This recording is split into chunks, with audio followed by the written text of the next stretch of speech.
مومن اپنے نفس کو اپنے نفس کے لیے نہ کھلاتا ہے اور نہ پہناتا ہے اور نہ کوئی فائدہ پہنچاتا ہے، بلکہ کھاتا ہے کہ اللہ کی اطاعت پر قوت حاصل ہو، اس لیے کھاتا ہے کہ اس کے ظاہری قدم اللہ کے سامنے جمے رہیں، اسے خواہش نفس سے کوئی تعلق واسطہ نہیں ہوتا۔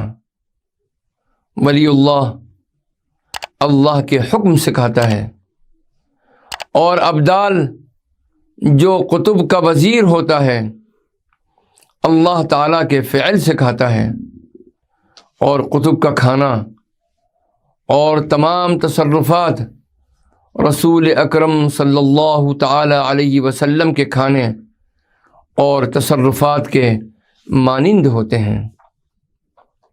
ایسا کیوں نہ ہو؟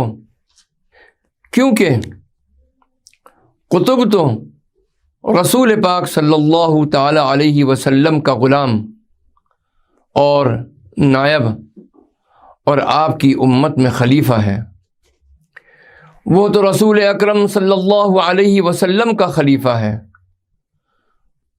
قطب باطنی خلیفہ ہے، اور مسلمانوں کا امام جو ان کا بادشاہ ہے وہ ظاہری خلیفہ ہے، اور اس کی خصوصیت یہ ہے کہ جس کی اطاعت و متابعت ترک کرنا حلال نہیں ہے۔ یہ بھی کہا گیا ہے کہ مسلمانوں کا بادشاہ عادل ہو تو وہ قطب زمانہ ہوتا ہے۔ یہ مت سوچ لینا کہ ولایت یا قطبیت کوئی آسان کام ہے۔ تم پر فرشتے مقرر ہیں جو تمہارے ظاہری افعال کا شمار اور نگہداشت کرتے ہیں، جبکہ باطنی افعال کی نگہداشت اللہ تعالی خود فرماتا ہے۔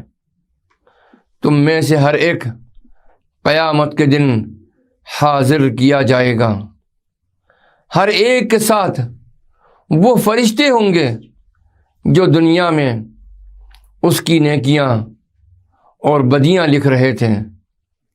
ان کے پاس 99 رجسٹر ہوں گے، ہر ایک رجسٹر حد نظر تک دراز ہوگا، اس میں نیکی اور بدی اور جو کچھ اس دنیا میں صادر ہوا سب کچھ لکھا ہوگا۔ ہر ایک کو ان سب کو پڑھنے کے لیے کہا جائے گا، خواہ اس نے دنیا میں اچھی طرح لکھنا پڑھنا نہ سیکھا ہوگا، اور وہ اسے پڑھے گا، چونکہ دنیا حکمت کا گھر ہے اور آخرت قدرت کا گھر ہے۔ دنیا اسباب و ذرائع کی محتاج ہے، آخرت کو اس کی کوئی ضرورت نہیں۔ اگر کوئی دفتر کے لکھے سے انکاری ہوگا تو اس کے اعضاء بول کر اس کے لکھے کی تصدیق کریں گے۔ ہر ایک عضو نے جو کچھ دنیا میں کیا اس پر الگ الگ بات کرے گا۔ تم ایک بڑے امر کے لیے پیدا کیے گئے ہو اور تمہیں اس کی خبر نہیں۔ ارشاد باری تعالی ہے، اعوذ باللہ من الشیطان الرجیم، بسم اللہ الرحمن الرحیم، افحسبتم انما خلقناکم عبثا وانکم الینا لا ترجعون۔ یہ سورہ مومنون کی آیت ہے۔ اللہ تعالیٰ ارشاد فرماتے ہیں، تمہارا یہ خیال ہے کہ ہم نے تمہیں بیکار پیدا کیا ہے اور تم ہمارے پاس لوٹ کر نہیں آؤ گے۔ اللہ سبحانہ و تعالی ہم سب پر اور پوری امت مسلمہ پر کرم فرمائے اور ان مبارک تعلیمات پر عمل کرنے کی توفیق عطا فرمائے۔